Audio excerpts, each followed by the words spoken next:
Good evening, everyone. My name is Naomi Sigg, and I'm the Director of the Office of Multicultural Affairs. Students, faculty members, members of our administration, community members, alumni, prospective students, I would like to sincerely welcome you on behalf of the Office of Multicultural Affairs to the 26th Annual Unity Banquet and Scholarship Benefit. So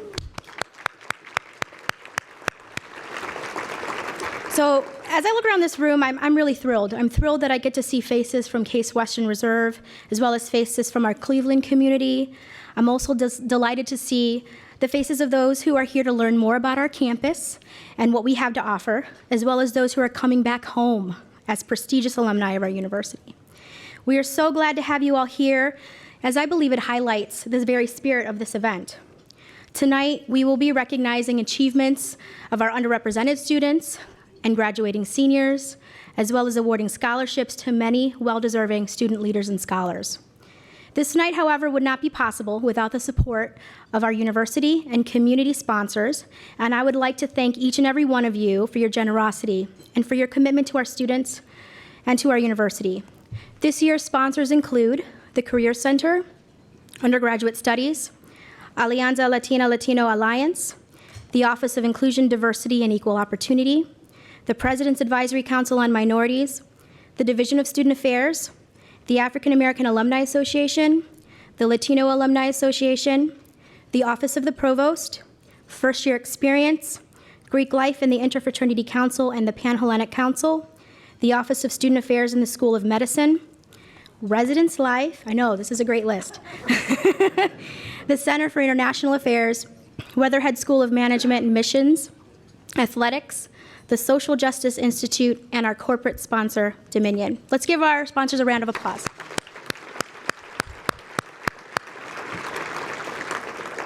This year, our Unity Banquet Committee chose a theme, and that theme is "And Still We Rise," in honor of Maya Angelou's poem, "Still I Rise," which you will hear shortly performed by a student. As a community, we are faced with many challenges, just like any family. And these challenges sometimes force us to reflect deeply upon our diverse identities, our deep histories, and our personal experiences. This week, our campus experienced a critical moment of reflection when actions by members of our community did not align with the values of inclusion we hold with our diverse campus at Case Western Reserve. As a result of these actions, other members of our community felt hurt and marginalized. And so I believe that our theme for tonight is that much more relevant, because we as a community must rise. We must rise together through deep listening and genuine dialogue. We must rise together through intentional learning. And we must rise together as a community who takes these opportunities not to turn against each other, but as an opportunity to turn toward one another, seek to understand, and be vulnerable enough to be transformed by what we learn. In a moment, we will continue with our meal and program, but I would be remiss if I did not take this moment to say thank you to our students. You all add to the richness of our diverse campus community, and each of your contributions, whether in academia or through your co-curricular leadership endeavors, have made our university a better place. You all also positively pushed each other to be great. You did this as you spent late nights studying and quizzing one another for the next day's test. And many of you remember, that might have been last night, I don't know. Or as you attended the first meetings of a newly formed student organization, supporting and cheering its leaders, and perhaps even joining that group later on. You did this as you allowed others to voice their opinions, their hopes, and their fears, even when they may have been very different from your own. And today, sitting in this room, you continue to show support for your peers and friends, and for this and much more, we thank you. I would like to now invite Dr. Marilyn Mobley, Vice President for Diversity and Inclusion, to come to the stage and provide our invocation. I hope you enjoy the rest of the evening.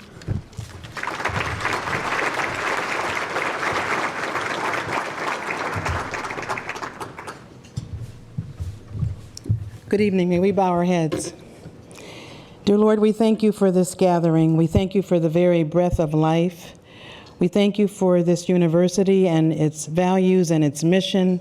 We thank you for every person represented and every person here, those on our left and those on our right. We thank you for every student, every faculty member, every administrator, every staff person, those who are here assisting with the evening, those who are guests, people who are looking at our university and considering it for their place of education. We thank you for their families, all those who have gathered here. We thank you for the lessons learned here at this university, even this week, for the work of the Office of Multicultural Affairs and all who have helped to put this event on. We are grateful for lessons learned. We're grateful for the work that lies ahead. We're grateful for the founder of Black Lives Matter being here with us, for the work that she has done and for the work that is connected to the work we're doing here at the university. Bless our endeavors. Help us to stay strong. Help us to be there for one another, to remember that we are interconnected and that the work itself matters because it is making our community better. We thank you for the meal that has been prepared for us. Bless our speaker. Bless all of us as we do this work together, and we will be forever grateful. Let us all say together, amen. Amen.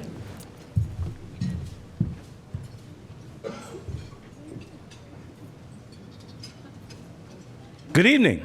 Good evening. It's so nice to see all of you here. When I look around and see everyone, I'm probably one of the few people who can say that they've been to all 26. I'm so wonderfully seasoned, but I'm not old. It's so good to see all my brothers and sisters at our 26th annual Unity Banquet and Scholarship Dinner. In a time in our society where we see hatred, bigotry, violence, and promotion of exclusionism rising to the top of the charts, it is up to people like us that make sure the positive values of humanity are the ones that prevail. We see through the necessary national movements like Black Lives Matter, our own We Belong movement, educational programs like Sustained Dialogue, Diversity 360, that without direct action, history again is destined to repeat itself. Though we're all traveling on our own individual paths, tonight, at this moment, our journeys have brought us together in the same space and time to unite for a common collective purpose. Our annual Unity Banquet and Scholarship Dinner celebrates the academic accomplishments of underrepresented students, graduating underrepresented seniors at Case Western Reserve University. This evening also serves as a scholarship fundraiser to assist underrepresented students experiencing financial hardships and to support scholarships, academic and networking opportunities, academic receptions. Lastly, this event serves is to have an opportunity to partner with enrollment management and admissions during Diversity Week to attract prospective students and assist them in all of our recruitment efforts.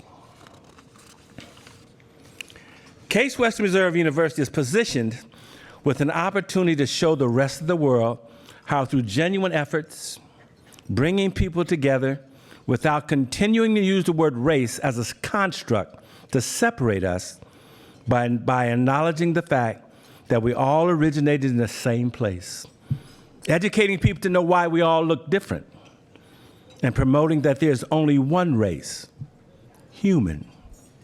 It's a time to stop letting the word race separate us, but rather use it to bring us all together. We seem to forget that. We let society not teach us that, but that's the bottom line. Tonight is the night to rejoice, to sound out loud and clear that it is people who are most important, not things. You can't replace a single person in this room, but every item on that table, everything you're sitting on can be. People cannot. People are not expendable, no matter who they are. To remember every single day that each one of us has the opportunity and responsibility to try our best to make a difference. So to all of my brothers and sisters here tonight, I love you all. You don't hear that enough. You have everything but that. It is you who have the power to make this world a better place for everyone. So don't go giving or leaving it to someone else to do. Step up and take a stand, even if it might be uncomfortable or you might have to take a risk, because everyone in this world is worth it, just like everyone in this room. Thank you very much.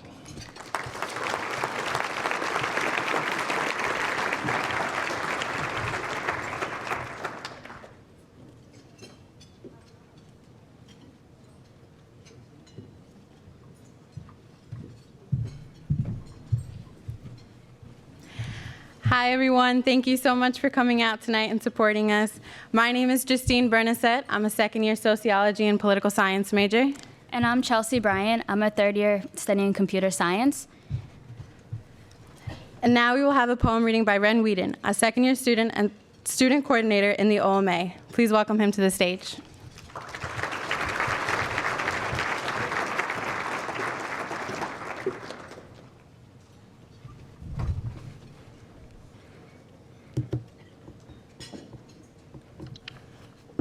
Hi, everyone. Normally, I would give a speech before I perform poetry, but honestly, I believe that this poem itself speaks for itself. Still I Rise by Maya Angelou. You may write me down in history with your bitter, twisted lies. You may tread me in the very dirt, but still, like dust, I rise. Does my sassiness upset you? Why are you beset with gloom? 'Cause I walk like I've got oil wells pumping in my living room? Just like moons and like suns, with the certainty of tides, just like hope springing high, still, I rise. Do you want to see me broken? Bowed head and lowered eyes? Shoulders falling down like teardrops, weakened by my soulful cries. Digging in my backyard. You may shoot me with your words. You may cut me with your eyes. You may kill me with your hatefulness, but still, like air, I rise. Does my sassiness upset you? Does it come as a surprise that I dance like I got diamonds at the meeting of my thighs?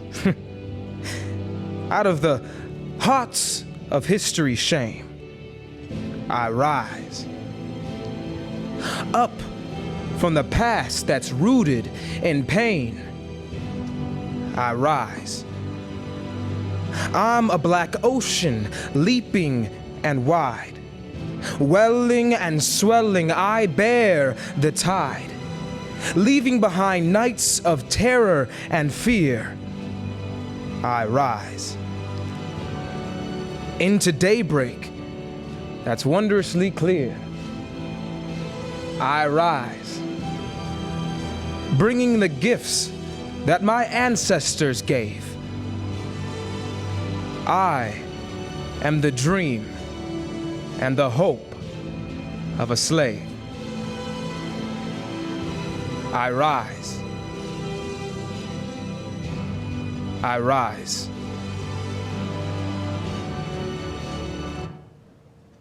I rise.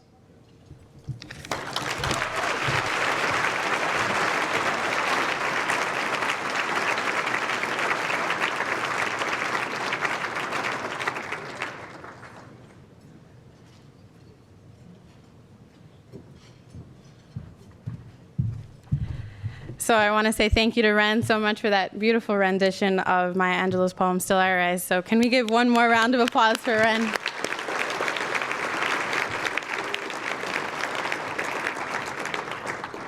Now, as you continue to enjoy your meal, and please eat as we go through this program, we want to continue. And so please help me welcome Case Western Reserve University President Barbara Snyder, who will give the university welcome.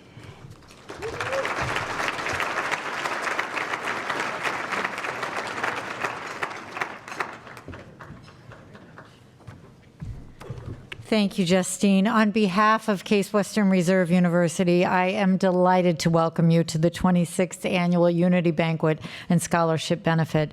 I am so pleased to join you because the purpose for which we gather tonight is so important. We are here to celebrate the academic accomplishments of our students at Case Western Reserve, to congratulate these graduating seniors who have worked so hard, and believe me, I know our faculty, they have indeed worked very hard to get to the point where they will be graduating in just a few weeks. And of course, to raise funds for scholarships, which are so important to our present and our future. You have a fabulous program planned for this evening, including the remarks you will hear from the remarkable co-founder of the Black Lives Matter movement. I want to say a special welcome to the prospective students in the audience who are here with us. We are so delighted that you could join us because you get a chance to see all of us, see what our campus is like, and meet so many of our exceptional current students. I always say that our current students are the very best recruiters we have at Case Western Reserve, and you have an opportunity to speak with so many of them tonight, and you'll hear much more about their accomplishments. This will give you a sense, too, of the community you would join and the kind of support and nurturing that you would get if you come here, and we hope you do come here. The longevity of this event is a tribute to all involved who have been and remain committed to supporting and celebrating the accomplishments of the underrepresented minority students at Case Western Reserve.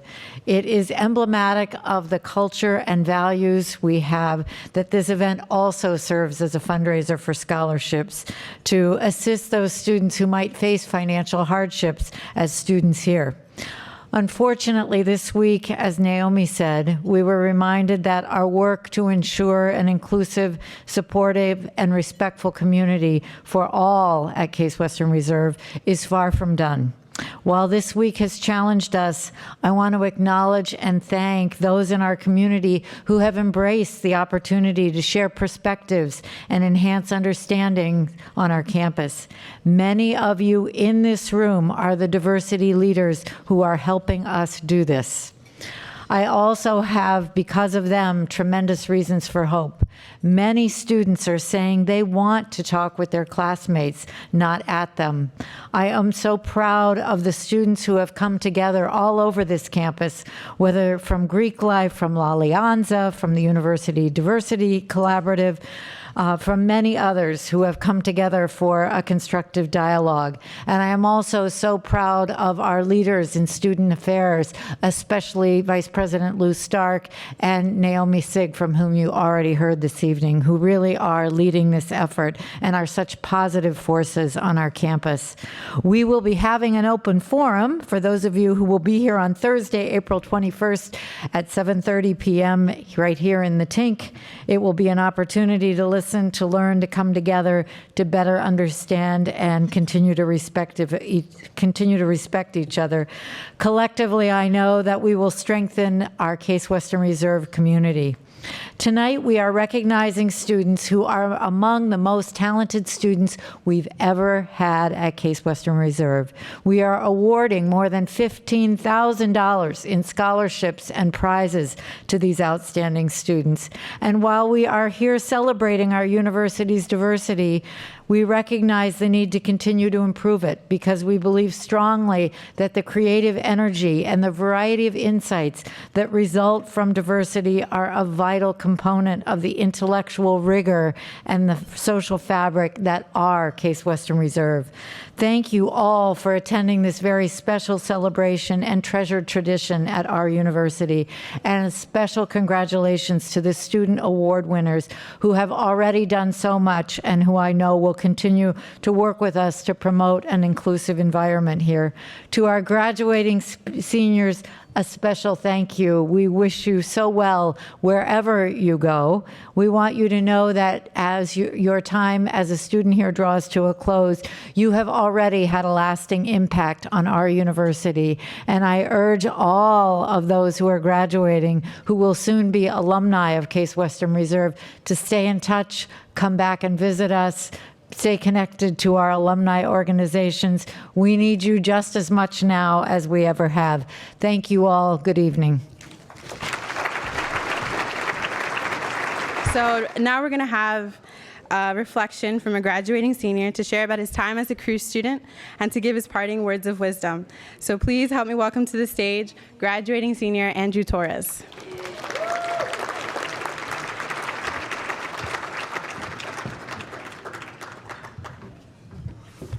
All right, good evening. Well then, so when I volunteered for consideration to offer the senior reflection, I figured, as Justine's introduction forecasted, that I would have to reflect on my time here as an undergraduate at Case Western. But during my time of reflection over the past week, figuring out what I wanted to talk about, there were other pressing issues on campus. We had a fraternity enact cultural appropriation to mock Mexican Americans and Mexicans, offer a misogynistic line to the effect of, "Oye, mami, if I were a mosquito, where would I bite you?" And so I really had to think, reflecting on how far we've come, what does that how does that intersection take place with such divergent things? But it reminded me of a time much earlier than my time at Case Western, where I had to think about identity and what that meant. And so I want to tell you a story of a young Mexican-American boy from Los Angeles, California. It was 2005, and Miss Conley's a teacher at Rockdale Elementary, assigned her 5th grade class a project on cultural heritage. The teacher told her students, go home, talk to your families about what your heritage is, where your family comes from, then put together a poster board, bring some food in that's culturally relevant, and we'll talk about it. So I want to tell you the story of this young Mexican-American boy in Miss Conley's class. And I'll start, with him going home with his twin sister. And he goes, to his dad and he says, Dad, tell me about our ancestry. And he said, really, most of our family is Mexican-American. And, you know them because they live here in the United States, right? They didn't, cross the border illegally, such as the rhetoric is. They were born in places like Los Angeles, California, and Brownsville, Texas, at the southern tip of the border. And he continues, though. He says, but really, if you look back, your great-great-great-great-great-grandmother was an Italian immigrant. And the student thought to himself, oh, that's it, Italian, I'll do that, right? Pizza. But the story continues. And I have to let you in on a detail of the story, which you might have already guessed, but that young Mexican-American boy was me. So I walked into the classroom all smug, feeling cool, because I was something better than just Mexican. I was Italian. My poster board had a short story about, again, my great-great-great-great-grandmother being from Sicily. And of course, I had my totally authentic Pizza Hut pizza there. But again, much to my teacher's surprise, that my twin sister, standing right beside me, had a board that expressed her pride for her Mexican-American heritage and my mom's, really good, really delicious, authentic enchiladas. And I'm over there pretending to be a descendant of Tony Soprano with my margarita pizza. But so here's where it gets real, right? My assignment was to understand my heritage, my culture, and really to understand my identity. And so despite that there is such a wealth of Mexican and Mexican-American heritage in my family tree, despite the fact that all 4 of my grandparents spoke fluent Spanish, and despite the fact that my mother immigrated to the US as a child from Mexico, I had decided that I wanted to be anything but Mexican. I came to this conclusion because everything around me, from TV and movies to advertisements and books, seemed to point unequivocally to the idea that being Mexican or Latino meant being insufficient. But how can a human being, by trait of race or ethnicity or gender, be insufficient or unworthy? Looking back on that story years later and thinking about my life now, I've come to realize something that I hadn't fully understood back in the 5th grade. It felt hard to fight back against these stereotypes that I saw around me and these falsehoods that perpetuated negative thoughts about my culture. So I decided to be something else, anything but Mexican. It felt hard because these were myths so ingrained in what I saw throughout my world that being American was the goal and anything else wasn't good enough. See, I believe that in order to progress, we within our marginalized communities must address this internalized depression. The actress Gina Rodriguez said in her Golden Globe acceptance speech, "This award is so much more than myself. It represents a culture who wants to see themselves as heroes." Indeed, we in the Latino community want to see ourselves as heroes. Not just for ourselves, not just for today, but for future generations. But in order to be heroes, we have to earn it, right? We have to be brave. We have to be willing to say uncomfortable things, and we have to recognize the heinousness of internalized depression that left a 10-year-old boy to believe that being Mexican American wasn't good enough. I believe that, as Cesar Chavez said, you cannot educate the person who has learned to read. You cannot humiliate the person who feels pride. You cannot oppress the people who are not afraid anymore. And so that is my charge to the students here tonight, both current and prospective. The work that has been done over my 4 years on this campus has only come as a result of students who took the time to educate themselves and to have pride and fight back this oppressive system. But please don't misunderstand me. This work isn't easy. Trust me when I say my transcript has the scars to prove it. Know that there will be those who will seek to invalidate or silence you in your fight for justice. But also know that there are those, many of them in this room or on this stage, who will work tirelessly to support you, myself included. And yes, it's okay to be scared when you're knocked down or threatened, but it is in those moments, those most trying times, that I urge you to call on something far more powerful than fear, and that is hope. Find the courage in your hearts to speak truth to power. Recognize that there is strength in creating that identity for yourself. Understand that we all, as a community within this university, have the power of that same identity. We can create a university identity that challenges marginalization, racism, sexism, exclusion, and injustice, not only on our campus, but in the Cleveland community and nationally. Make no mistake, though. Know that in creating this identity, we must not only speak, but we must act. And so I'll leave you with this. What actions will you take? Students, faculty, staff, and administrators alike, what actions will you take to create a new university identity? Thank you, muchas gracias, si se puede.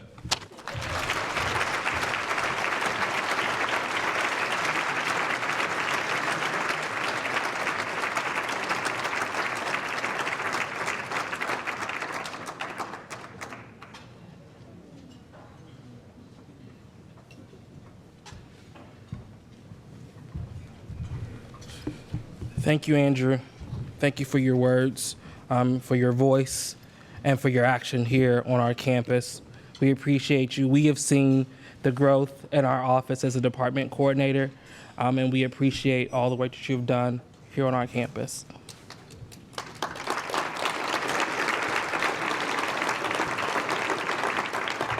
And now, for the reason that we are all here, we want to acknowledge our students. We want to acknowledge their achievements, their honors, and for those who are graduating. In your programs, there is a listing of our students for their academic achievements.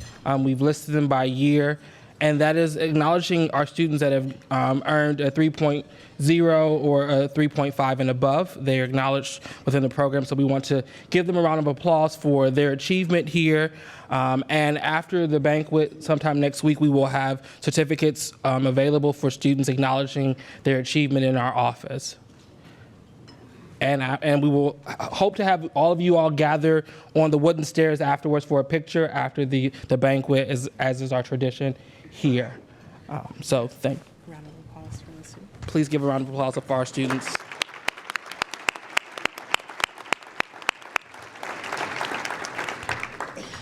And secondly, we want to acknowledge our seniors that are graduating. You all have spent 4 or 5 years here doing hard work. You have challenged our campus to do better.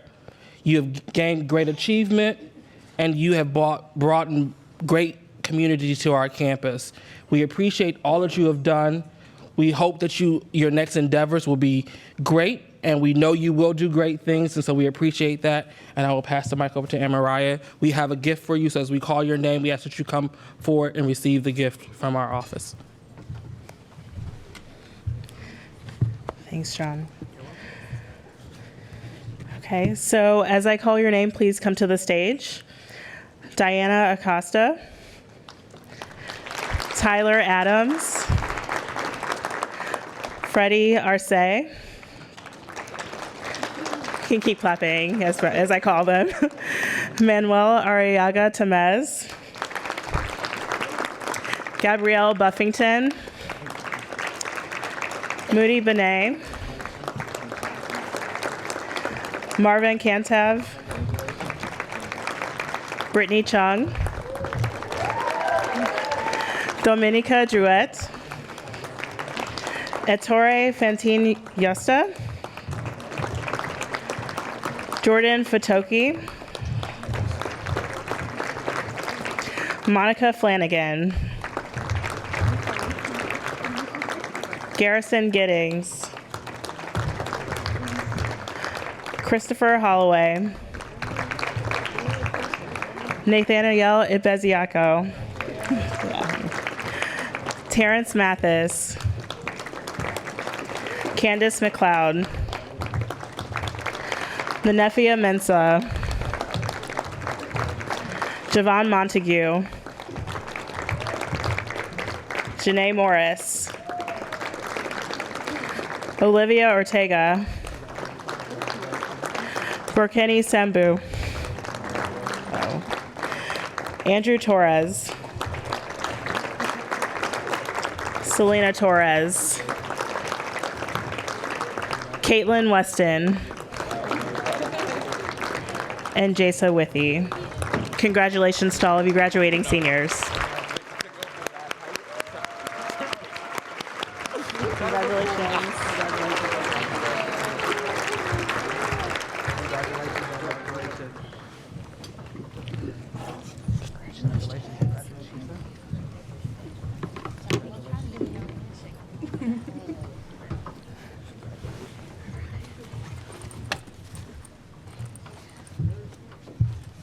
Another round of applause for our seniors and our high-achieving students.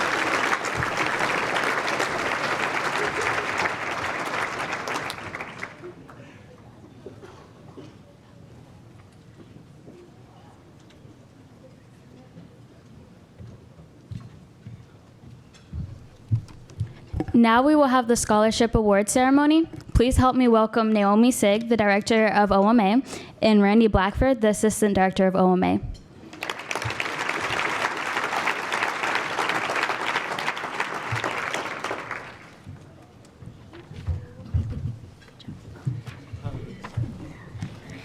Okay, time for many people's favorite moment, one of my favorite moments, and that's giving out some money, right? So is everybody having a good time? Enjoyed their meal? Yeah. Great. Well, we are extremely excited to be presenting many well-deserving students scholarships through the OMA Scholarship Fund this evening. So the OMA Scholarship Fund was created to help reduce some of the financial burdens that students face. And these burdens can make a significant impact on student success, retention, and their overall experience here at Case Western Reserve. Since 2005, the fund has provided more than $100,000 to support students in their educational endeavors.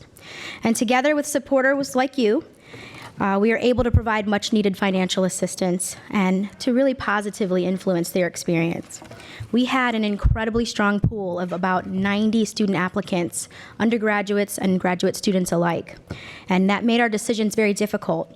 However, this evening we are pleased to give $15,000 in scholarship funding for tuition, study abroad experiences, research, and career-specific conferences.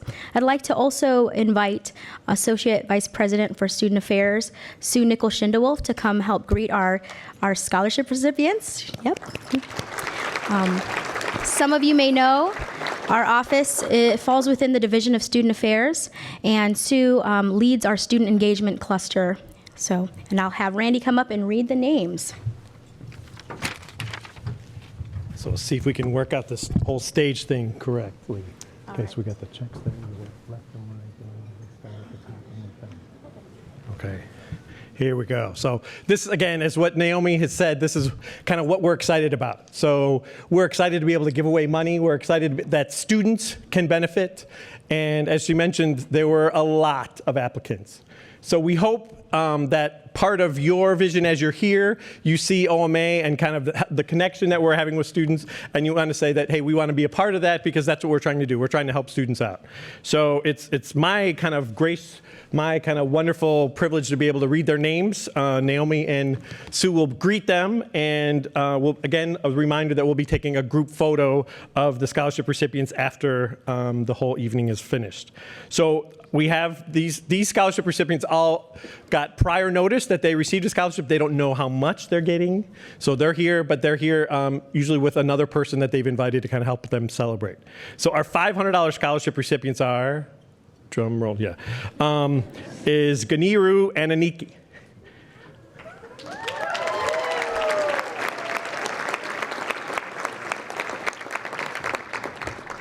Next one is Caleb Diaz.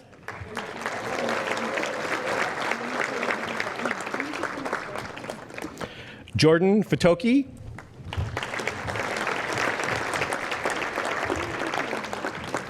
Thomas Franco.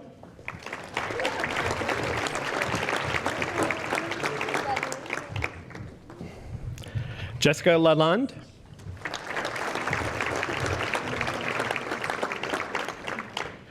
Chinweoke Osigwe. And our last $500 recipient is Brianna Anise Seeley.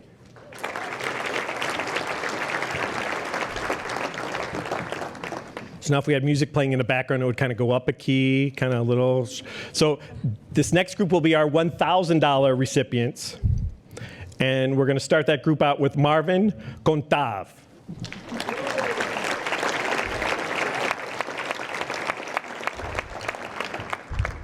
Mindy Garland. There she is. Bertia Ann Spencer Jennings.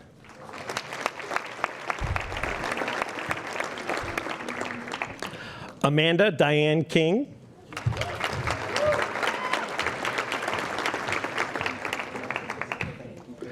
And Daria Menendez. Congrats. We're going to go up another key. We got one more thing after this. Now, so this is our $1,500 scholarship recipients. Our first recipient is Destiny Battle.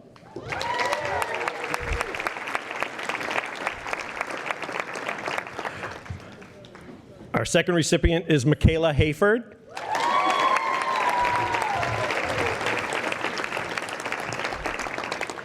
And our third recipient is Lacey Parham. Oh, Lacey's not here, and actually our large award, our $2,000 award, is for Precious Amwako, and receiving on Precious's behalf tonight is Brittany Chung. Precious actually has a 12-hour nursing clinical tonight. So she's still hard at work and will be hard at work, I think, until 7 tomorrow morning. So yeah, gotta love that kind of education. So again, one more round of applause for all our scholarship recipients. Thanks.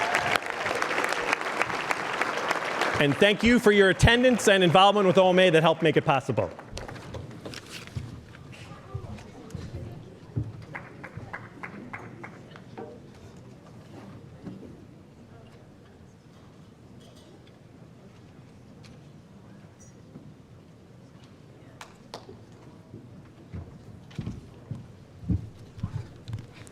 Hi, everyone. My name is Michaela Hayford, and I'm the Vice President of the African American Society here on campus. And tonight, it's my honor to present our annual African American Society Scholarship to a brilliant, engaged student. This scholarship is very meaningful because we as a society raise the funds and award it to one of our peers who's been active in our organization and on our campus. And so I'd like to take a moment to thank all who have supported our scholarship and given funds because it allows us to award the scholarship. In a world that has historically minimized the accomplishments of African Americans, we as students felt that it was important for us to recognize the excellence and accomplishment in our own community and to support each other.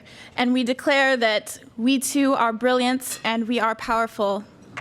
To continue, thank you.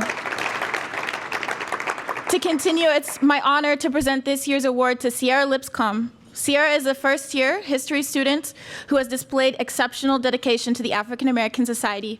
Please join me in congratulating Sierra for this award.